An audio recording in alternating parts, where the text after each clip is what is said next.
원기 110년 7월 13일 강원교구 재가 출가 전 교도들이 한자리에 모여 왕산 종법사님을 직접 모시고 법문을 받드는 소중하고 뜻깊은 시간입니다.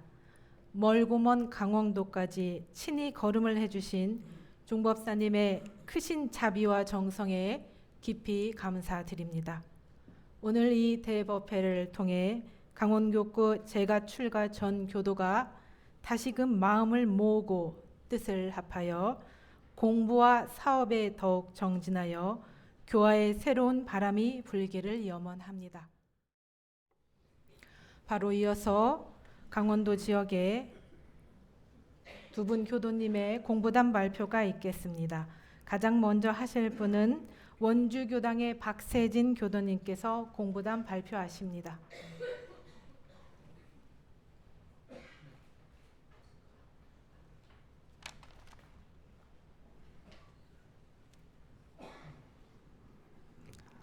반갑습니다. 저는 원주교당에 2020년 11월 30일에 입교한 박세진 교도입니다.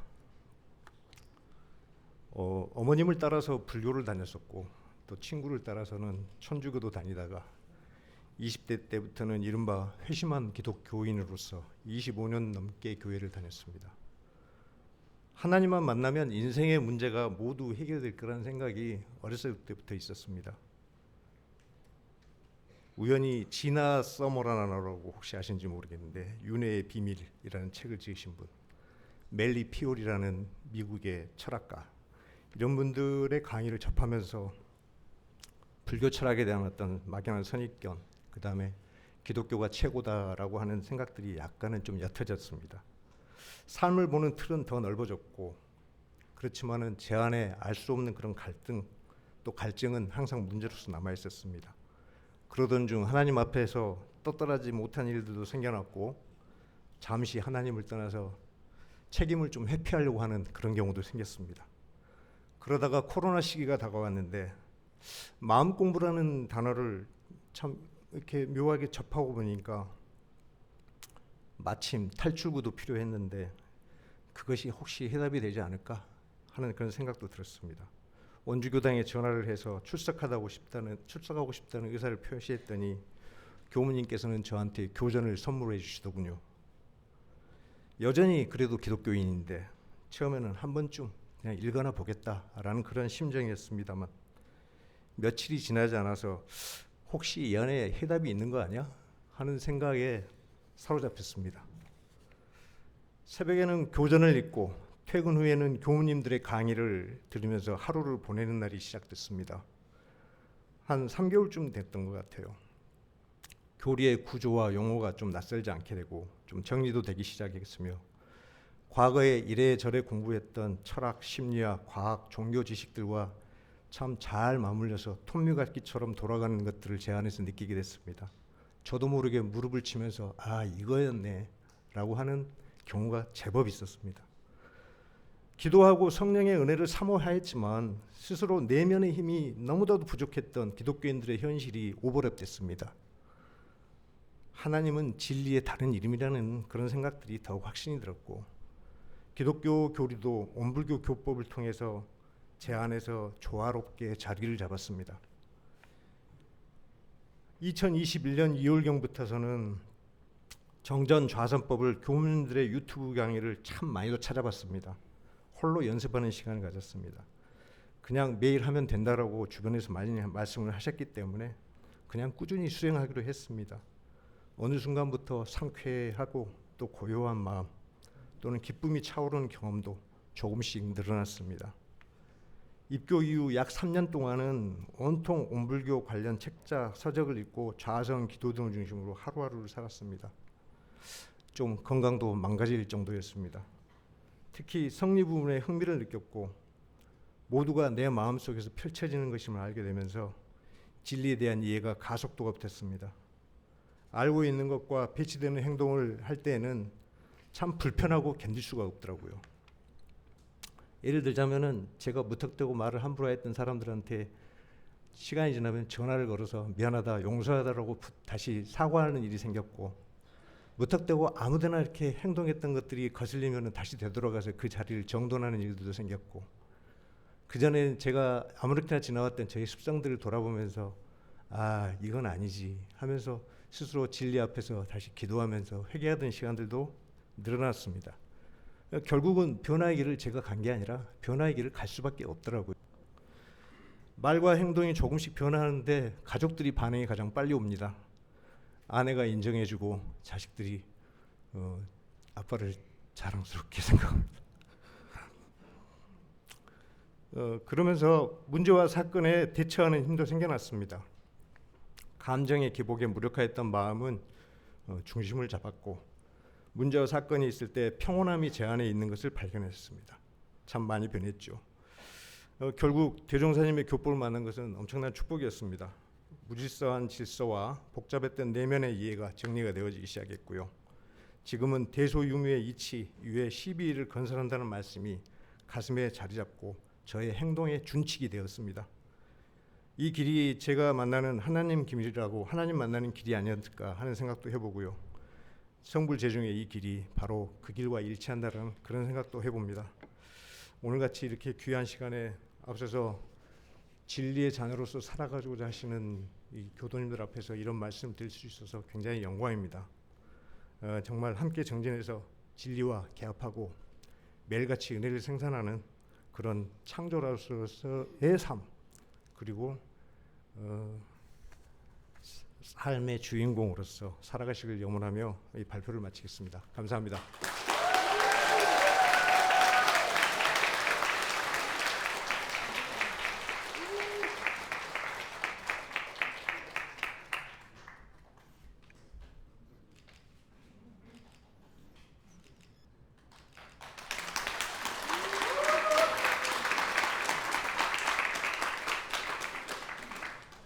네, 감사합니다. 다음은 화천교당의 관산 권버썸 교도님께서 해주시겠습니다.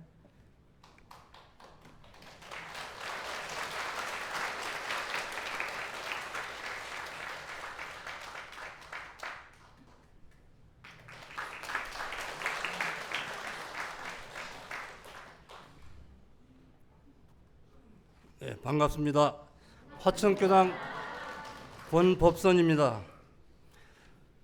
아직 공부가 부족한 제가 종법선을 모시고 저희 공부담을 발표하게 되어 매우 영광입니다.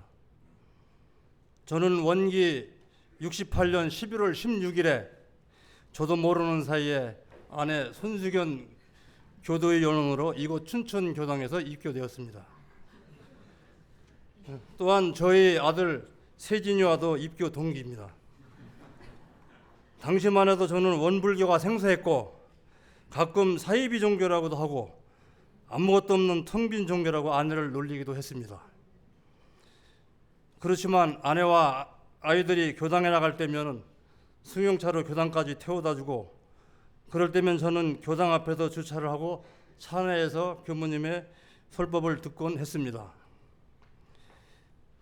원기 77년 경기도 이천에서 근무할 때 아내의 요청으로 당시 교무님께서 저희 집에 생일 독경을 오셔서 지금도 읽고 공부하고 있는 원불교 전설을 선물하시면서 이 한 권의 진리 말씀으로 큰 삶이 되소서라는 글을 주셨습니다. 저는 교전을 처음부터 끝까지 읽어보았습니다. 처음 접하는 정전은 딱딱하고 대종경은 옛날 이야기 같고, 하지만 천도품은 마음에 와 닿았습니다. 이 한 권의 원불교 전서만 가지고도 혼자서 마음 공부를 할 수 있겠다고 생각을 했습니다. 하지만 교당으로 법회를 나갈 용기는 나지 않았습니다. 이러한 훌륭한 교전이 있는데 교당을 꼭 나가야 될까 하는 생각도 해봤습니다. 이곳 이천에서도 저는 아내와 아이들을 교당까지 태워다주고 차에서 대기하는데 그날따라 교무님의 낭낭한 목소리가 스피커를 통해서 아주 크게 들렸습니다. 법회가 끝나고 아내가 법당에 들어가자며 제 손을 끌었으나 법당에 가는 것이 매우 어색해서 들어가지 못했습니다. 그 후로도 법당에는 들어가지 않고 차에서만 대기했습니다. 아마도 그렇게 몇 년을 지낸 것 같습니다. 원기 81년 전방지역에서 훈련 중이었는데 갑자기 모친께서 열반을 하셨습니다. 3일장을 집에서 치르고 복귀하는데 아내가 교당에서 49제를 지내드리자고 했습니다. 곧바로 영정을 모시고 면목교당으로 교무님을 찾아뵈었습니다. 교무님께서 반가에 맞아주시고 조의를 표하면서 천도제 일정을 말씀해 주셨습니다. 저와 아내는 매주 수요일 저녁에 49제를 지내며 정성을 다하는데 당시 면목교당 교도님들이 매주 100여 분씩 참석을 해서 천도를 기원해 주셨습니다. 교당에 대해 무지한 제가 참석한 교도님께 내 모친이지 왜 이렇게 많은 분들이 참석하십니까? 라고 물었습니다. 그러니까 내 천도하러 옵니다 하고 말씀하시면서 종제까지 함께 해주셨습니다. 그 후에 저는 마음의 감동을 받고 경기도 양평에서 면목교당까지 1시간 30분 거리를 매주 법회를 다녔습니다. 그러나 교당에 교물 줄 수 있는 것이 없어서 매주 저희 집 지하 생수 20리터 2통을 갖다 드렸습니다. 이때부터 교당을 다니기 시작했습니다. 아마도 저희 모친께서 열반하시면서 저를 원불교로 인도하신 것 같습니다. 이후에 양평교당으로 저를 옮겨 교당 생활을 꾸준히 하였고 양평교당을 새로 짓기로 했지만 교당 건축이 지연되어 결국 양평의 외곽 산중 턱 컨테이너 박스에 법당을 이전해서 법회를 보았습니다. 당시 교도도 몇 분 안 되는 교당의 교도회장직을 수행하면서 교당 건축을 시도했지만 건축비가 턱없이 부족하고 건축일에 경험이 없어서 쉽지는 않았습니다. 몇 년간의 우여곡절 끝에 전국의 교도들과 아내와 저는 요양원과 교당을 신축하고 공부를 하였습니다. 원기 96년경에 화천처가 부모님께서 몸이 불편해 모시기 위해 양평교당에서 현재 화천교당으로 오게 되었습니다. 화천교당은 한겨울에는 마루 사이로 찬바람이 불어 올라오고 지붕에는 물이 새는 교당이었습니다. 그래서 아내와 저는 새로 부임하신 교무님과 함께 교당 신축을 계획 세우고 교도님들과 함께 화천에서 가장 멋진 교당을 지어 봉부를 했습니다. 이제 겨울은 따뜻하고 여름은 시원한 법당에서 교도님들과 법회를 보게 되었습니다. 코로나 이전에는 군인들도 100여 명씩 토요일에 군 법회를 보기도 했습니다. 사은님 감사합니다가 절로 나왔습니다. 현재 저는 화천교당에서 청운회장과 성실단장을 맡아 교화 활성화와 단원들의 마음 공부를 독려하고 있습니다. 그러기 위해서는 제가 먼저 공부 사업을 해야겠다는 생각으로 교전을 석양하며 단어를 한자화해서 교전의 내용을 정확히 이해하여 대종사님의 큰 뜻을 알게 되었고 현재 3차 사경 중에 있습니다. 또한 교구에서 시행하는 줌 연불 좌선에 아침 저녁으로 3년째 참석을 해 마음을 단련하고 있습니다. 좌선 후에는 아내와 같이 2인승 자전거를 타고 아침 운동을 하면서 서로 교당에 관한 이야기와 교전 공부 이야기를 하며 원티스 법문 듣기를 하는 등 모든 일과를 대종사님이 밝혀주신 상시 훈련대로 하려고 노력하고 있습니다. 교당 봉공 사업으로는 교도회장님과 교도님들과 빈병을 모아 대각 개교절을 전후해서 어려운 이웃돕기 성금을 매년 100만 원씩 화천군청에 기부하고 있습니다. 또 교당 승합차 운전 봉사, 교당 시설물 보수 등을 하고 있습니다. 교무님을 보좌해 법회 때면 피아노 성가 반주와 컴퓨터 음원 반주, 교당 천도제와 열반 기념제 등 각종 행사에 불전 도구를 주관하고 있고 교도님들과 수시로 소통하면서 감사일기, 상시일기 작성을 권장하고 있습니다. 화천 산천어 축제 때는 교도님들과 매년 축제장 청소 봉사활동을 합니다. 올해는 아내 손수견 교도가 봉사활동을 하다가 빙판길에 넘어져 손목골절로 수술을 받았습니다. 그런데 생각지도 않게 축제장과 봉사센터에서 치료비가 지급돼 500만 원을 교당에 기부할 수 있었습니다. 더 크게 다치지 않아 참 다행이고 공중사에 합력할 수 있어 감사한 일입니다. 저는 앞으로도 교당을 최우선으로 하는 교도가 되고 원불교의 세교화를 위해 더욱 열심히 공부와 교화 사업에 정성을 다하리라 다짐해 봅니다. 감사합니다.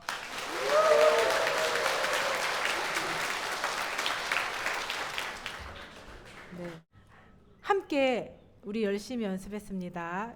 유인물 사쪽의 자비로운 스승님께 청법가 부르겠습니다.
합장 경례.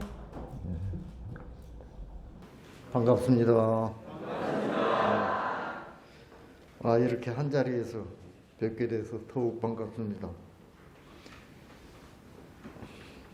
제가 왜 여기까지 왔을까요?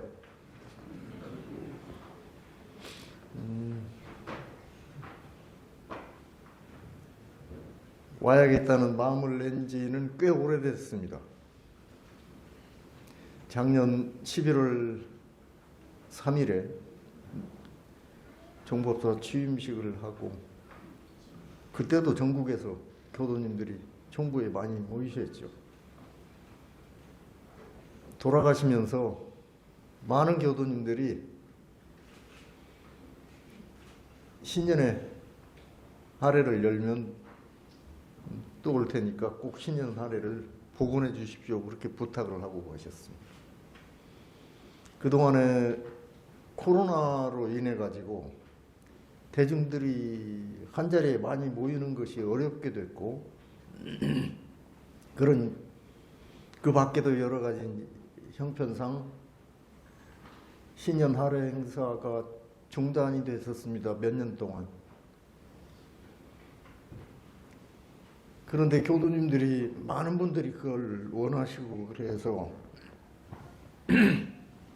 중앙총부에서 긴급하게 회의를 열어서 급히 준비를 해서 신년 할애를 하게 됐습니다. 1월 달부터. 전국의 많은 교도님들이 총부를 다녀가셨습니다. 오랜만에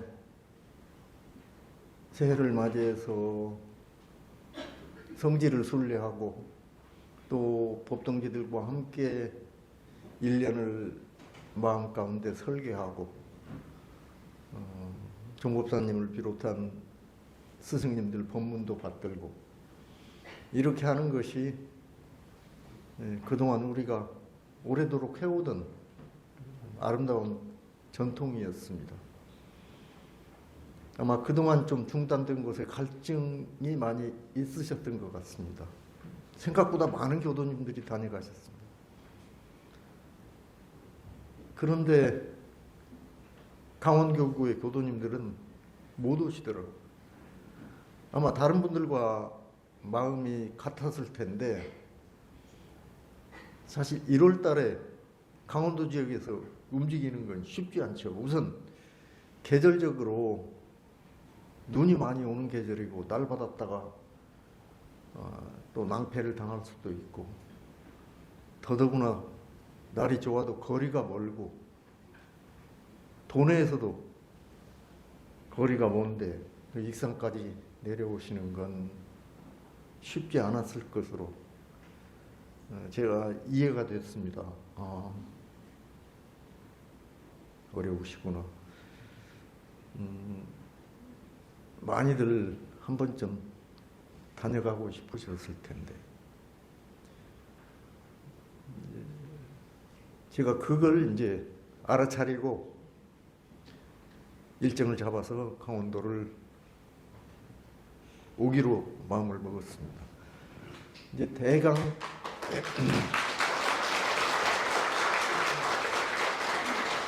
연초에 이제 신년 할애를 하면 거의 2월 말까지는 일정을 낼 수가 없고, 곧바로 또 대학교 교재를 앞두고 이어서 총부에는 순례객들이 많이 오시고,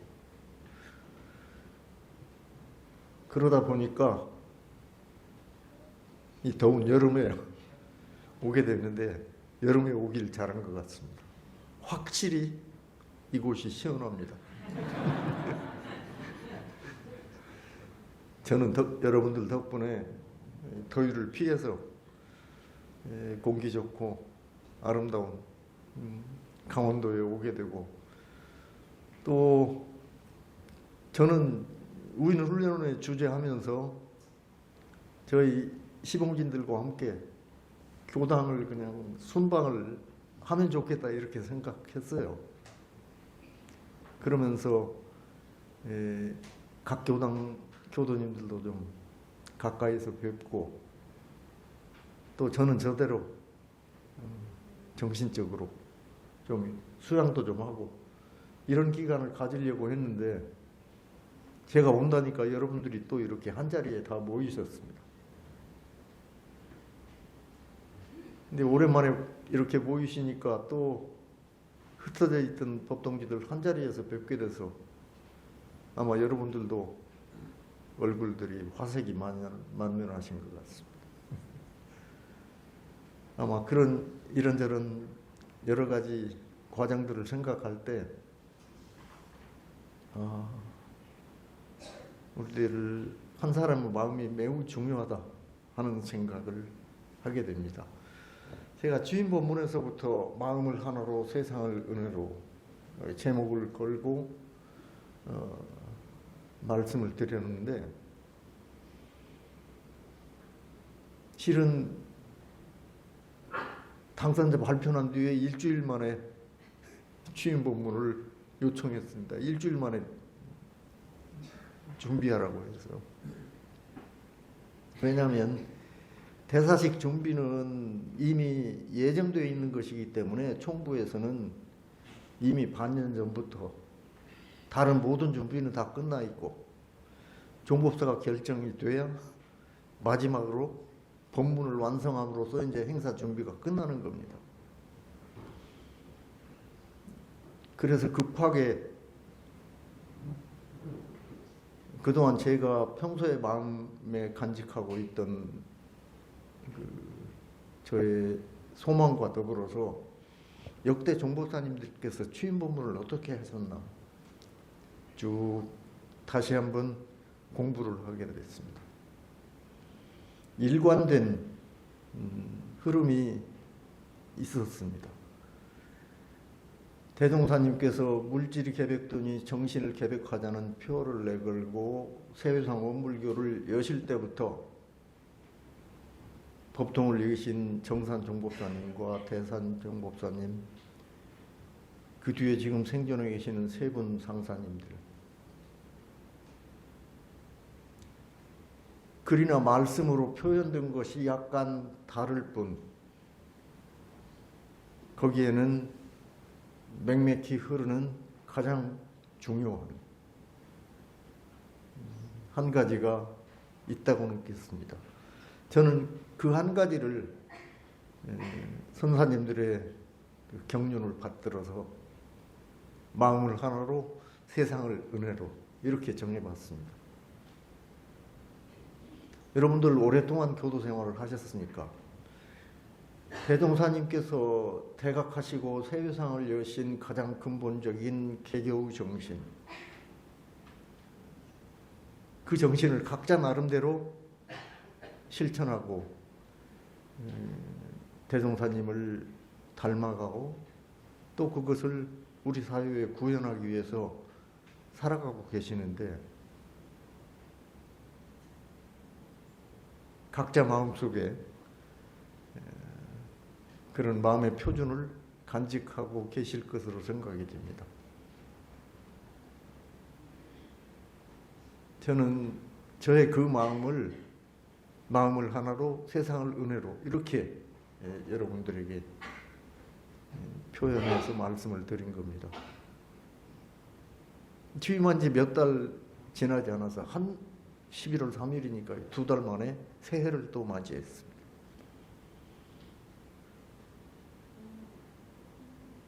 그런데 신년 본문을 한 달 전에는 발표를 해야 되거든요. 11월 말에는. 그래야 다른 모든 전국의 전 세계 모든 교우님들이 준비를 해서 이제 새해 맞을 준비를 하십니다. 그러니까 한 달 만이죠.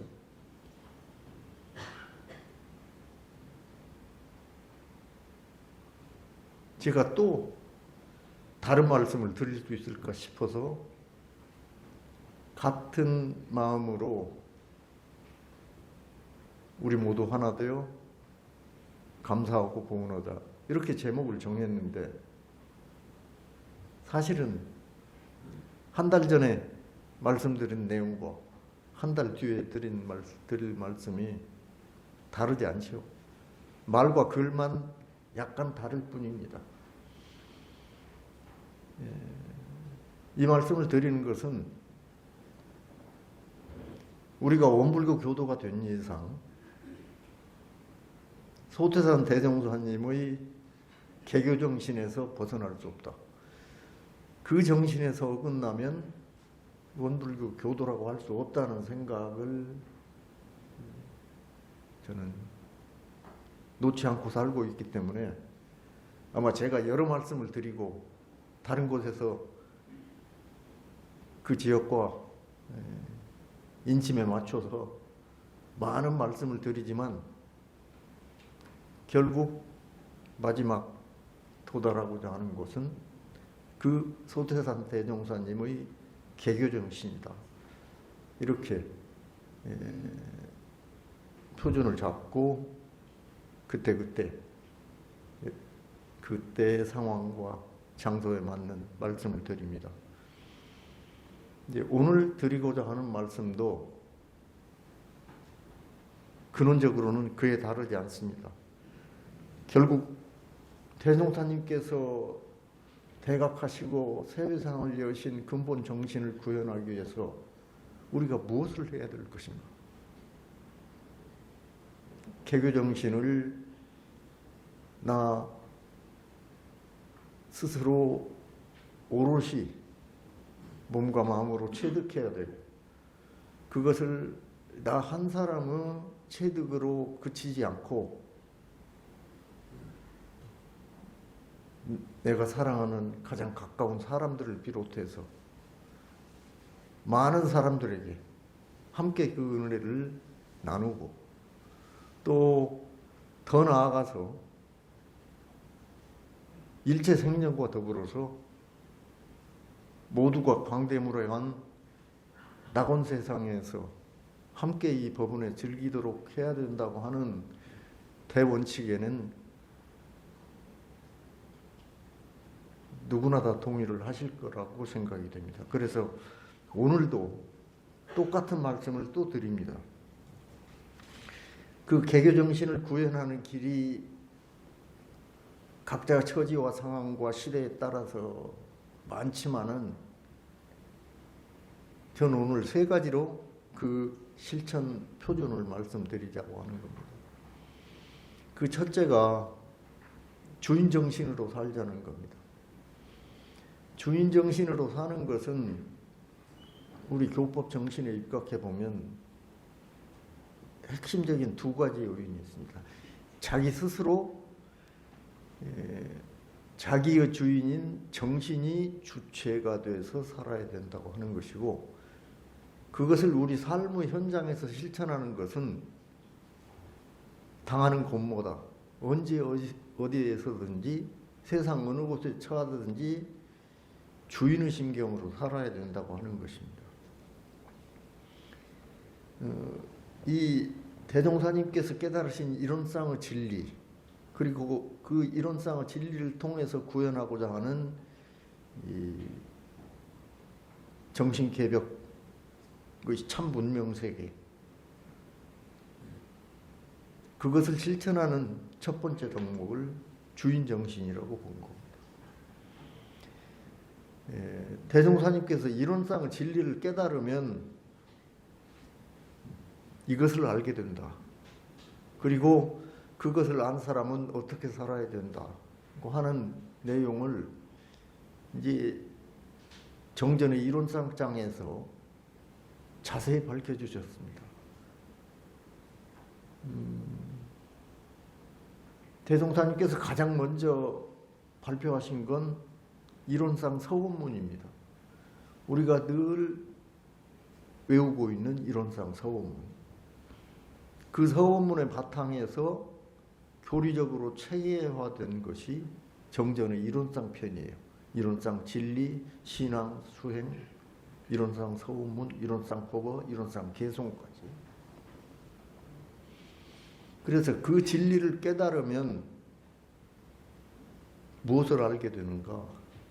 첫 번째로 시방삼계가 다 오가의 소유인 줄을 알며 그러셨습니다. 그 이론상 법어에 밝혀주신 내용이죠. 시방삼계는 이 우주공간 전체를 말하죠. 우리 보통 사람들은 내가 사는 벌집 구멍 같은 내 집만 나의 집으로 알고 삽니다. 그러나 이론상의 진리를 깨달은 사람은 시방삼계, 이 우주공간 전체가 나의 집으로 알게 된다는 것.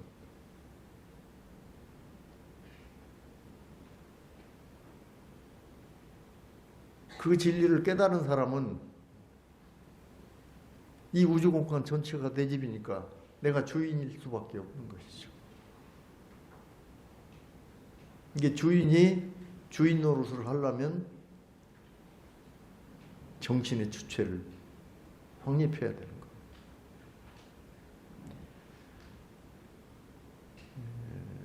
대종사님께서는 불지품 법문에 보면은 대부분 그와 관련된 말씀들을 하고 계십니다.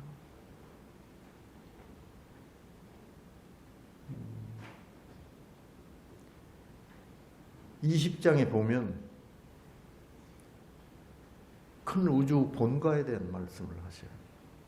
대종사님께서 서울을 가시기 위해서 익산 총부에서 제자 둘과 함께 걸어서 익산역, 과거 이리역이죠. 이리역으로 기차를 타기 위해서 걸어가시는 중에, 그 당시는 지금처럼 차가 다니는 도로가 아니고 그냥 사람들 걸어 다니고 우마차가 다니는 정도의 비포장 꼴꼴한 마을길에 불과한 길입니다. 그러니까 걸어서 가실 수밖에 없는 시대였고, 걸어서 가시다가 이제 거리가 멀다 보니까 중간에 이제 남중리에 솔밭이 있는데 거기에서 좀 쉬시게 됩니다.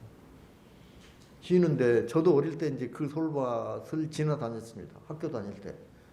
저도 익산 종부군에서 자랐기 때문에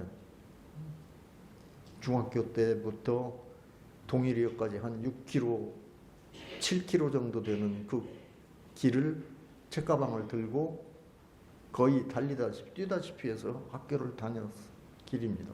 가다 보면 중간에 소나무밭이, 아주 좋은 소나무가 있습니다. 거기서 그늘에서 좀 쉬시면서 대화를 나누신 내용이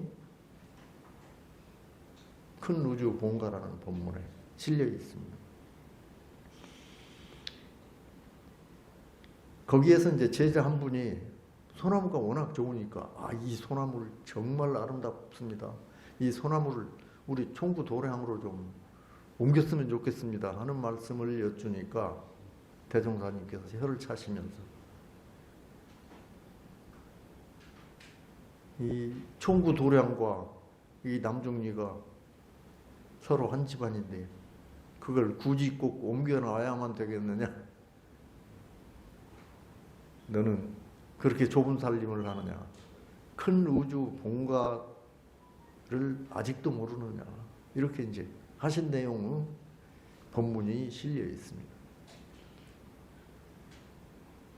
그러니까 그런 큰 살림을 하시는 대종사님과 같은 성자는 그 남중인 소나무 밭의 소나무도 내 소나무고 총구 도량 안에 있는 조실 앞에 있는 소나무도 내 소나무인 겁니다. 그리고 종법실에 거처하시는 그 종법실만 내 집이 아니고 남중인 소나무가 심어져 있는 그 산도 내 집인 겁니다. 그러니까 제자가 이제 그 큰 우주 본가가 어떻게 생겼습니까? 하고 여쭈니까 내가 말로 해도 못 알아들을 거니까 그림으로 그려주마 하면서 땅에다가 이렇게 이론상을 그려주셨습니다. 이게 바로 큰 우주의 본가이다. 지금 우리가 보시는 저 이론상입니다. 그렇게 해서 이론상을 우리가 법당에 모시는 겁니다. 여기에 그냥 아름다운 조각품을 금박을 해가지고 모시는 게 아니고 형상으로 그걸 이렇게 사진으로 보여주셨을 뿐 큰 우주 본가는 이 우주 공간 전체이고 사실적으로는 그런 우주 공간 전체를 내 집 삼는 우리의 마음입니다. 그 자리를 깨닫는 것이 이론상의 진리를 깨닫는 것이라고 할 수 있습니다. 그 자리를 깨달으면 주인이 안 될 수가 없습니다. 이게 대종사님 실제 살아오신 여러 흔적들을 보면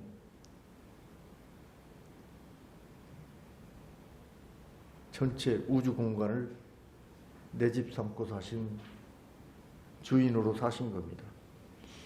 우리가 이제 그 정신을 깨닫는 것이 개교 정신을 실천하는 것이라고 할 수 있습니다. 이론상 법어에 보면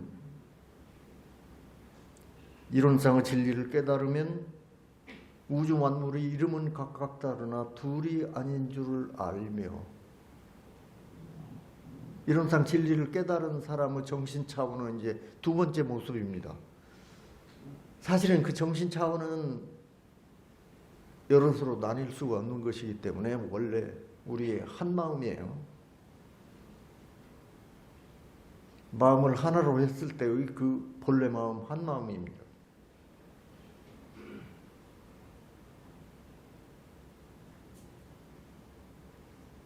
그래서 우주 만물이 이름은 각각 다르나 둘이 아닌 줄을 알게 되는 것이나 시방삼계가 오가의 소유인지를 알게 되는 것이나 그 마음은 둘일 수 없죠. 다만 그런 마음의 차원과 지평이 열리게 된다고 설명을 하고 계시는 겁니다.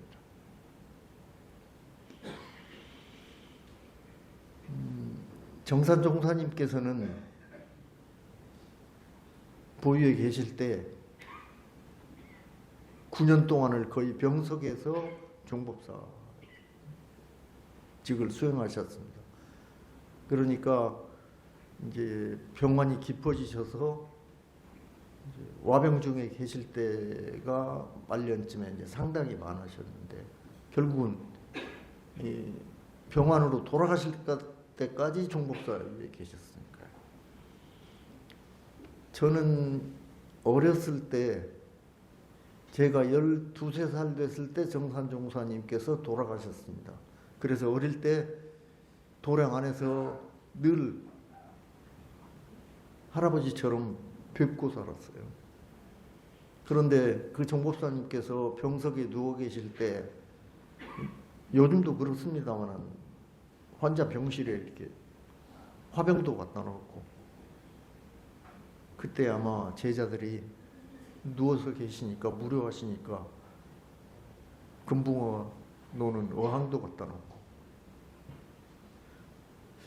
지금은 많지 않은데 그 구관조 새를 키우기도 했잖아요. 애완용 새를. 그래서 새를 노는 걸 보시라고 조롱도 갖다 놓고, 그러니까 그 시자한테 그걸 다 치우라고 하신 본문이 유족품에 실려 있죠. 어항을 치우라. 물고기가 그 어항에 갇혀 있으면 얼마나 답답하겠느냐. 그러니까 그냥 못해서 자유롭게 노는 것을 보고 싶다.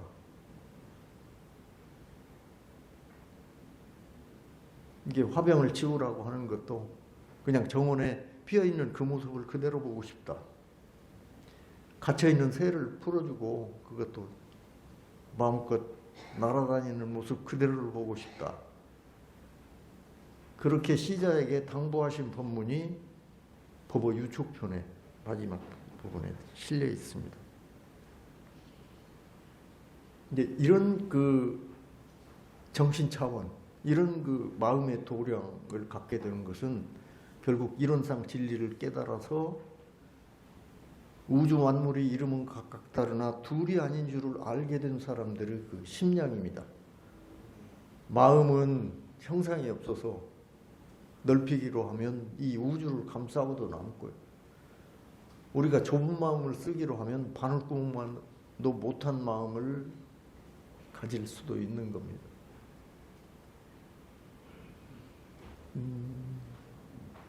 제가 한때 총부에 근무를 할 때 열반하신 황탐원 종사님한테 호된 꾸지람을 들은 적이 있습니다. 식당에서 저녁 식사를 하고 동지 한 분하고 총부 군회를 이렇게 이제 산책을 하는데, 지금 현재 있는 종보실 앞에 잔디밭이, 그때는 잔디밭을 거기를 아주 잘 가꿔 놓고 있었습니다. 그런데 아마 관리과 직원이 잔디를 잘 가꾸기 위해서 가을에 그 잔디밭을 불태웠습니다.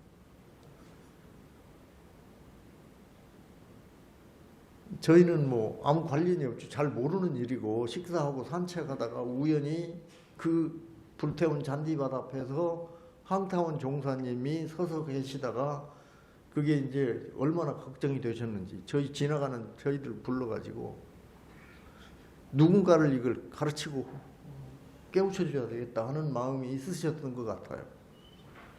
이게 저희 둘이 한 일도 아닌데 저희를 불러놓고 뭐 한참을 혼을 내셨어요. 이 잔디밭에 얼마나 많은 미물들이 의지하고 사는데 이렇게 불을 태우면 그 과보를 어찌 받으려고 너희들이 이런 어리석은 짓을 하느냐.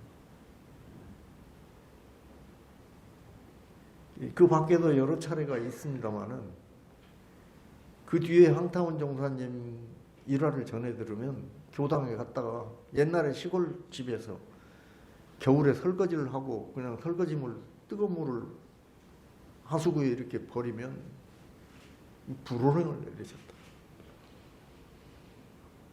이제 그 진리를 깨달으신 어른들 입장에서 보면 얼마나 어리석은 일인지 몰라요. 그래서 어려운 말로 우리가 시방일가 사생일신을 알게 되는 것이 이론상 진리를 믿고 신앙하는 사람들의 생활 태도입니다. 그게 몸으로 체득된 분들은 그렇게 실천을 하시는 겁니다. 그럼 과연 그것을 우리의 일상생활, 삶을 통해서 어떻게 행동으로 실천할 거냐 하는 것이 제가 세 번째 말씀드리고자 하는 내용입니다. 그게 은혜를 나누는 삶을 실천하는 것이 그 깨달음을 구체적으로 우리의 삶으로 구현하는 것이다, 이렇게 생각합니다. 그래서 대종사님께서는 이론상의 내역을 말하면 사은이고 사은의 내역을 말하면 곧 우주 만유다, 이렇게 말씀하시죠. 그러니까 그것을 실천하는 건 뭐 지극히 원리가 단순합니다. 그 은혜를 알아서 은혜를 나누는 삶입니다.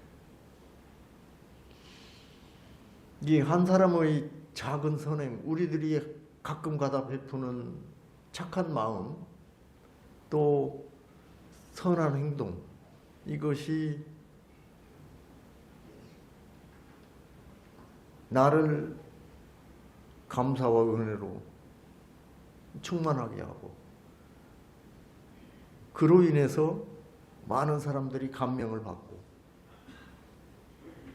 감사와 은혜의 생활을 할 수 있다면, 나의 작은 선행이, 한 번의 작은 선행에 그치지 않고 세상을 낙원 세상으로 만드는 결정적인 계기가 될 수 있다는 겁니다. 오늘 두 분들 공부담 말씀하시는 거 보니까 제가 부연해서 따로 말씀을 안 드리는 게 좋을 것 같다는 생각이 들었습니다. 그렇게 사시는 겁니다.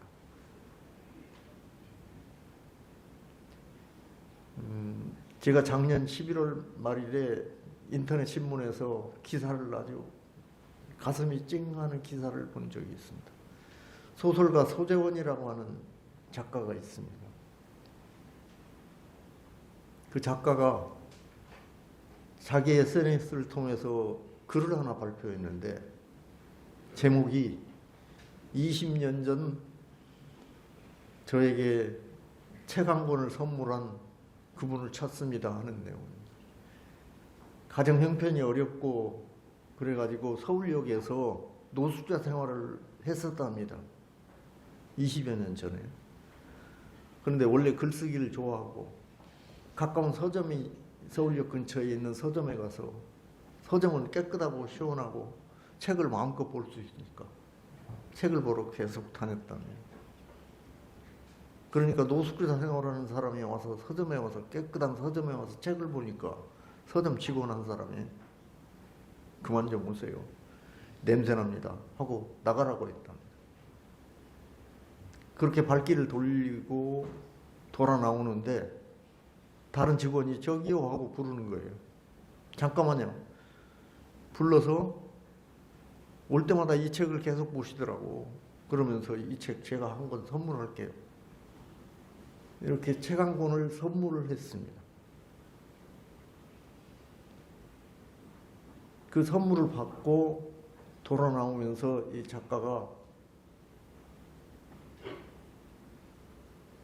고맙다는 마음을 간직하고, 내가 반드시 내 작품으로 그 사람에게 보답을 해야지, 이렇게 이제 마음을 먹게 됩니다.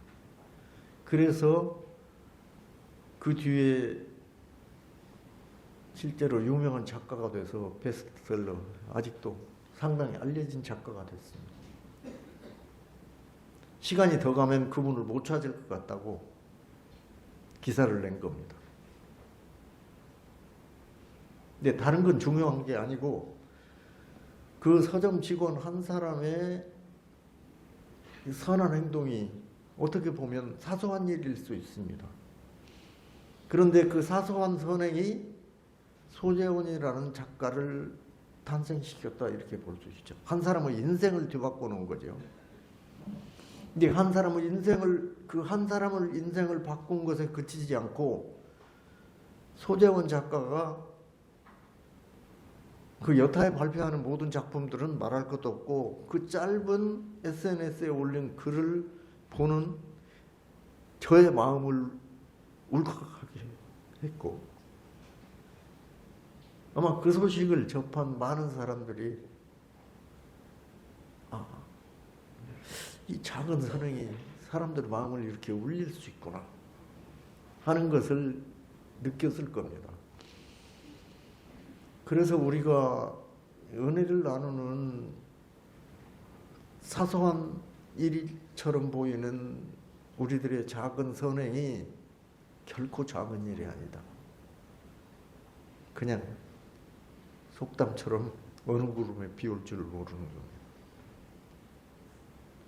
그래서 우리는 힘 닿는 대로, 기회 있는 대로 그 은혜를 나누는 삶을 사는 것이 나 한 사람의 감사와 보은에 만족하는 데 그치지 않고 그 선행을 베풀었을 때 직접 받는 사람을 비롯해서 세상을 변화시키는 결정적인 동력이 될 수 있다.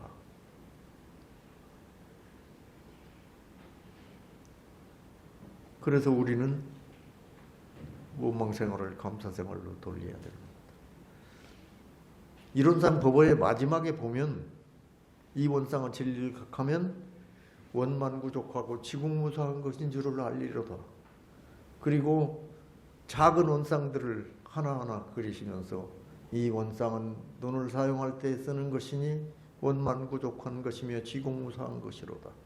그렇게 해서 안이비설씨는 육군을 사용할 때마다 원만구족하고 지국무사한 그 일원상의 모습으로 살아야 된다고 알려주십니다.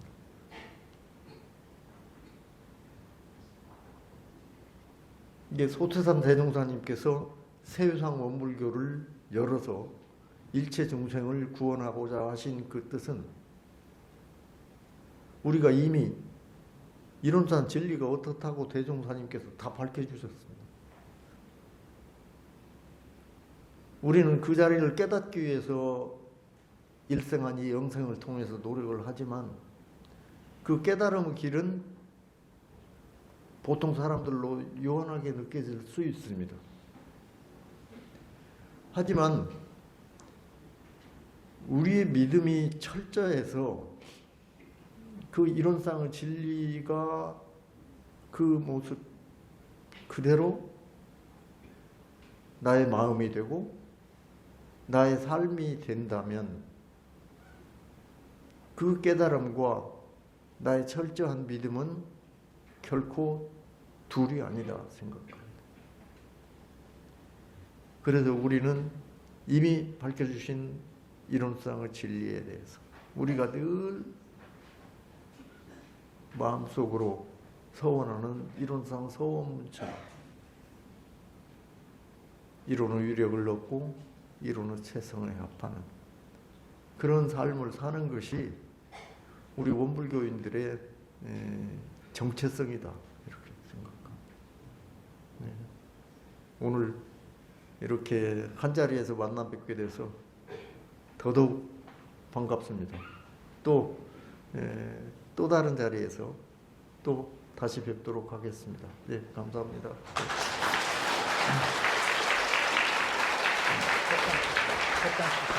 첫